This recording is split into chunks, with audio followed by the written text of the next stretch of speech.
o Jornal Globo fez uma reportagem com esse recorte mostrando que o El Niño, de acordo com um instituto dos Estados Unidos, chamou atenção aqui para a parte sul do Brasil, que é Santa Catarina e Paraná, além da gente aqui, e que poderia ter um cenário semelhante ao que a gente viu em 2024, aquele cenário da enchente.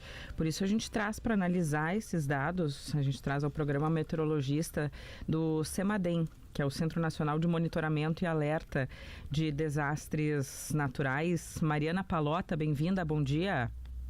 Bom dia, tudo bem? Tudo bem. Muito obrigada pelo convite. Nós que agradecemos pela tua disponibilidade. Queremos entender qual é o tamanho da preocupação com esses dados, com essa análise que vem dos Estados Unidos. Então, a NOAA, né, que é o órgão dos Estados Unidos que faz esse tipo de monitoramento do El Niño, Laninha, dessas condições de El Niño e Laninha, ele divulgou um relatório recente apontando a chance de início do El Niño a partir de setembro, né? Então, a partir da primavera, com 80% de chance de a gente ter um El Niño a partir da primavera, né? Então, já seria uma chance alta. Não tem indicativo no momento, né? Lembrando que seria para o início de setembro, então a gente tem ainda alguns meses aí de incerteza, né? Com alguma incerteza associada. Então, conforme os meses vão passando, a previsão vai ficando mais acurada, a previsão vai ficando melhor e aí a gente consegue ter um pouco mais de certeza do cenário que vem vindo. Mas seria um El Niño ainda dentro da normalidade, né? Então, o El Niño, como condição climática, ele traz realmente uma condição de mais chuvas para a região sul do Brasil, principalmente para o Rio Grande do Sul. Mas se tratando de El Niño dentro da normalidade, a gente não espera eventos como o que aconteceu em 2024, né? Aquele ano a gente tinha um super El Niño, era um El Niño assim que estava as temperaturas do Pacífico, elas estavam muito acima do normal, né? E a gente ainda tinha algumas outras condições, tanto aqui no Atlântico, que também causavam, né, uma mudança aí uma chance maior de chuvas, quanto uma condição local e uma condição da meteorologia em si, né, uma condição meteorológica ali do evento. Então foi uma conjunção de fatores que levou àquela tragédia de 2024 ali no Vale do Taquari, Porto Alegre. Então a gente, no momento, o que a gente enxerga é que a gente tem uma condição de El Niño, que esse El Niño deve começar na primavera, que é uma chance alta dele começar na primavera, mas a gente não vê um super El Niño no momento. Então a gente tem condições para ter mais chuva no sul a partir da primavera. Tem chance, sim, de ter mais alguns eventos extremos, mas não extremos como aconteceu em 2024. Pois é, a gente precisa calibrar um pouquinho, né, o que essas informações trazem para a nossa projeção mais concreta, porque qualquer comparação que se faz com 2024 gera um temor muito grande, né, Mariana? Pior cenário que a gente teve, né? Assim, condições semelhantes com 2024, nossa, todo mundo já se arrepia e já pensa o que eu vou fazer desde agora, independentemente de ser setembro. Então, pela sua fala, Mariana, é mais uma antecipação de chuva, mas não na intensidade que nós tivemos naquele ano, é isso? Exatamente. Assim, se trata de a gente ter atenção, porque uma condição de El Niño, ela traz sim uma chance maior de você ter chuvas mais mais volumosas e até eventos extremos pontuais conforme essa condição climática vai perdurando, né? Então você entra na primavera, que já é o início de estação chuvosa, né? Que você já tem ali um maior aquecimento da atmosfera, você vai ter uma condição para ter mais chuvas, mas o que aconteceu em 2024 foi, como eu já comentei, foi uma conjunção de fatores. O El Niño era um dos pontos ali, né? Então você teve a condição local, né, do local que aconteceu, da chuva ter caído exatamente naquele ponto por tanto tempo. A gente tinha uma condição meteorológica que favorecia uma condição de chuvas extremas e volumosas e persistentes, né, que não estavam sim 100% ligadas ao El Niño, não era a atuação direta do El Niño. Então, assim, foi uma coisa, um evento de recorrência muito alto, de muitos anos, assim, sabe? Demoraria muitos anos para acontecer um evento de novo daquele porte, né? Mariana, um dos elementos que naquele momento se percebeu que contribuiu para a catástrofe aqui climática foi um bloqueio atmosférico. A chuva não ia embora, persistia, passava dia, entrava dia e a chuva não ia embora. Bloqueio atmosférico, a persistência da chuva, o cenário não mudar, as nuvens não serem arrastadas, isso tem de alguma forma como se prever com antecedência? Tem sim, né? O bloqueio atmosférico, ele meio que segura as frentes frias que deveriam avançar em direção ao sudeste, segura na região sul, né? Então, as frentes frias costumam ser eventos muito bem previstos, né? A gente tem algum, assim, normalmente primavera é uma estação que a gente já tem uma dificuldade um pouco grande de fazer previsão, né? Que a previsão acima de 3, 5 dias já fica um pouco mais complicada, mas mesmo assim a gente consegue ter ali uma ideia dos sistemas que vão passar, se os sistemas vão... se essas frentes frias elas vão estacionar, se elas vão se movimentar, a gente consegue ter essa noção. A gente não consegue prever quantitativos de chuva com muita antecedência. Os quantitativos de chuva normalmente são as piores saídas de modelo, né? A pior coisa que o modelo entrega é a quantidade de chuva, né? Mas que vai chover, que essa chuva vai persistir e que essa chuva pode ser volumosa, a gente consegue prever até com 5 dias, uma semana de antecedência.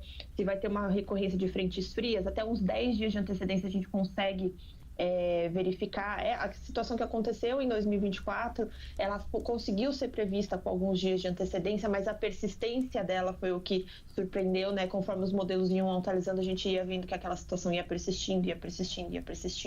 Então é uma coisa que consegue acompanhar, que não vai ser pego de surpresa, né?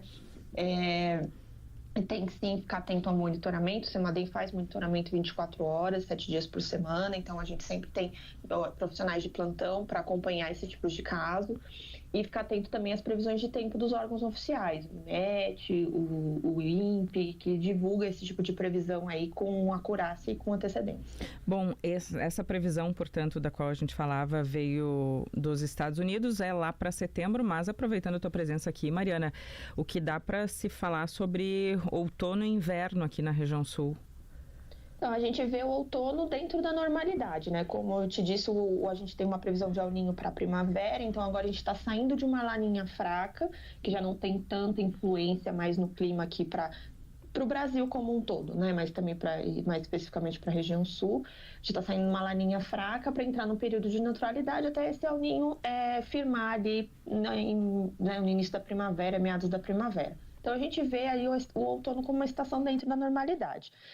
O Rio Grande do Sul tem essa característica de ter chuvas bem distribuídas ao longo do ano, né? Então, chove praticamente em todos os meses do ano. A gente não tem uma estação seca, como é o caso do Sudeste, do Centro-Oeste do país, né?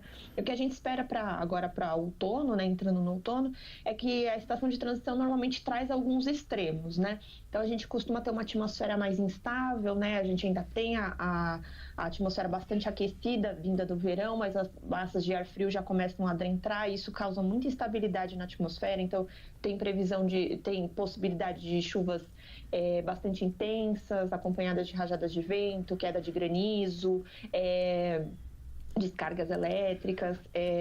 Então, a gente tem aí essa condição para essas chuvas mais intensas, mais severas e também mais volumosas, né? Porque a gente ainda tem bastante água na atmosfera, né? Bastante aquecimento, bastante água na atmosfera. Então, uma frente fria vindo, ela organiza ali uma instabilidade e pode causar chuvas mais intensas e mais volumosas no Rio Grande do Sul, né? Mas na região sul como um todo. Então, a gente espera isso, que a gente tem uma frequência maior de frentes frias adentrando aí a região sul a partir, né, agora do outono, então vai ter um contraste maior de temperaturas, uma condição maior para instabilidade, chuvas mais severas, tá pontualmente volumosas também. A gente não vê assim chuvas acima da média. Na previsão climática, as chuvas devem ficar dentro da média, né? A gente não espera chuvas acima do normal. E também a gente já começa a ter alguns períodos de frio e a gente também não descarta a possibilidade de ter aí alguns períodos até de algumas ondas de calor pontuais, porque a gente ainda está numa estação de transição. Mariana, a gente tem só mais um minuto, então vou te pedir para ser bem objetiva antes de encerrar o nosso tempo, mas eu não gostaria de encerrar a entrevista sem perguntar sobre a preparação CEMADEM e Defesa Civil do Rio Grande do Sul para eventuais novas chuvas muito fortes no estado. A gente está instalando radares por aqui, tentando melhorar a defesa civil. O que tem de diferente hoje de 2024 se chover muito?